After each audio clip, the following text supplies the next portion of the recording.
Homesh, a village perched atop a mountain in the heart of Samaria, commanding a view of the very center of the state of Israel, from Haifa in the north through Tel Aviv to Ashkelon in the south. A major crisis hit the inhabitants of Homesh when 3 members of the community were murdered in the space of 10 days, resulting in the departure of almost half the resident families. A nucleus of young religious families, led by Shuli Har-Melech, moved in to strengthen the community of Homesh. כשאמרתי לו, טוב, אחרי שחומש תיבנה ויגיעו מלא אנשים ונהיה מלא משפחות וזה, אז אנחנו נלך לגור ונבנה לנו בית בקדומים, ואני כבר נתאר את הבית שלנו ואיך אני אצבע אותו ואיך כל חדר וזה. ואז שולי ככה בעדינות אומר לי, לימורי, אחרי שחומש יהיו פה מספיק משפחות, אנחנו עוברים למשימה הבאה. כאילו איפה שעם ישראל יצטרך אותנו, שם אנחנו נהיה. In August 2003, a terrorist cell ambushed and shot at the Har-Melech family car on their way home to Homesh, killing Shuli and seriously wounding his wife, Limor. Limor, who was pregnant, gave birth to a baby girl that day and decided, despite everything, not to leave Homesh. The message was clear: no enemy could stop the Jewish spirit of devotion to the land.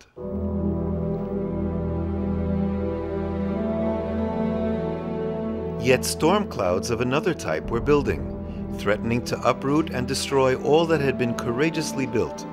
In February 2004, the government of Israel decided to implement the disengagement plan, dissociating from all that is valued and holy to the Jewish nation, and rewarding terrorists who had thus far failed to uproot them.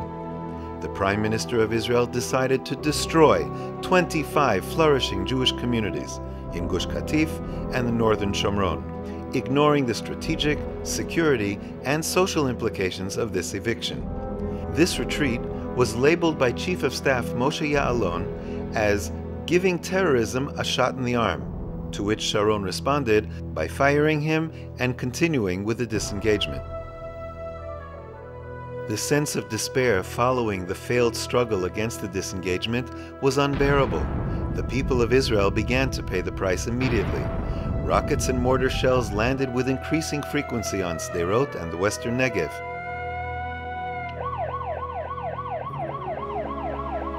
Hamas came to power in the Gaza Strip, which enabled the terrorist abduction of the soldier Gilad Shalit. In parallel, 2 soldiers were kidnapped on the northern border. The Second Lebanon War broke out and continued for 33 days with indeterminate military results. The IDF had been training to evict Jews instead of preparing for war against the true enemy of Israel. Suddenly, as if growing out of the despair, new winds started blowing. A fresh spirit imbued with faith, the call back to Homesh was heard with increasing intensity. During Hanukkah 2007, evicted residents of Homesh led tens of thousands of Jews on a trek through the hills with their sights set on the mountaintop of Homesh. We are returning home, returning to the Jewish spirit that does not surrender, that does not give up. The 4th Hanukkah candle was lit in Homesh. Limor's son Har-Melech, who had since remarried, celebrated the Brit Milah of her infant son among the ruins of her house in Homesh. החבר'ה שהיו כאן, הם בנו את כיסא אליהו מאבני הבית, ממש מאבני החורבות. ואני זוכרת שככה הסתכלתי, תוך כדי הברית, אני מסתכלת על הכיסא, ופתאום אני רואה אבן בצבע כחול, צבועה. ופשוט יכולתי לראות מאיפה האבן הזאת. זה האבן מהחדר של הבן שלי. וזה באמת הייתה תחושה משולבת. מצד אחד אתה עומד במקום שכל כך יקר לך, שכל כך אהבת, שהאובדן שלו הוא אובדן כפול, גם ברמה האישית וגם ברמה הלאומית. ומצד שני אתה עומד פה, אתה נמצא.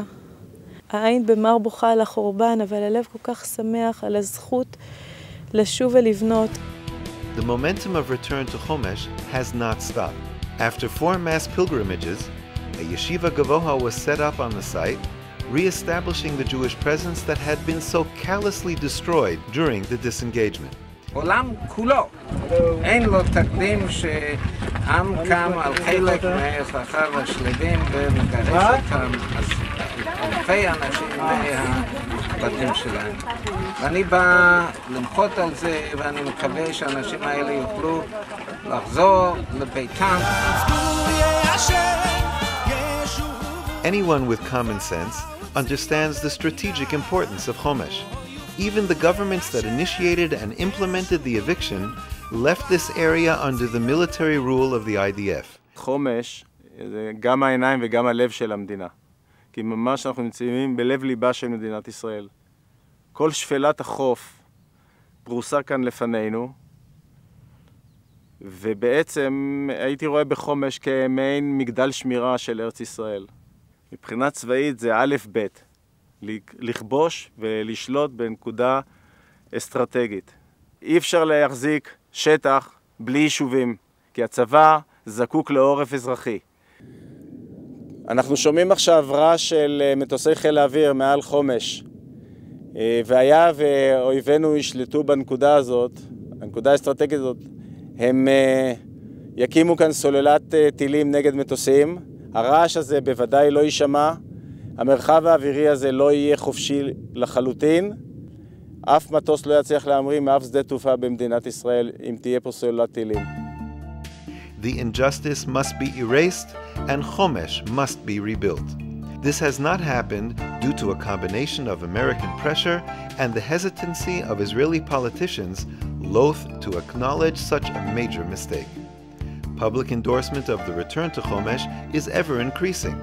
4 cabinet ministers in Netanyahu's government have toured Homesh and have recommended considering rebuilding the community. נסיגות חיזקו את הג'יהאדיסטים ואת הטרור. מי ייתן שכבר בקדנציה הזאת נראה את הגרעינים הראשונים חוזרים לכאן ומוכיחים שגם כשנעשית טעות ניתן לתקנה. Achieving public support and inculcating the concept of the return to Homesh is not a simple task. The Israeli media are dominated by a handful of left-wing supporters adamantly opposed to the idea. Therefore, much effort must be invested in order to increase public awareness and support. This is the 4th year of continued Jewish presence in Homesh in spite of the difficult living conditions. Displaced families from Homesh currently live in a temporary neighborhood of mobile homes in the nearby community of Shavei Shomron. They firmly believe that they will rebuild their homes in the re-established village of Homesh, strongly affirming the Jewish spirit that will never surrender.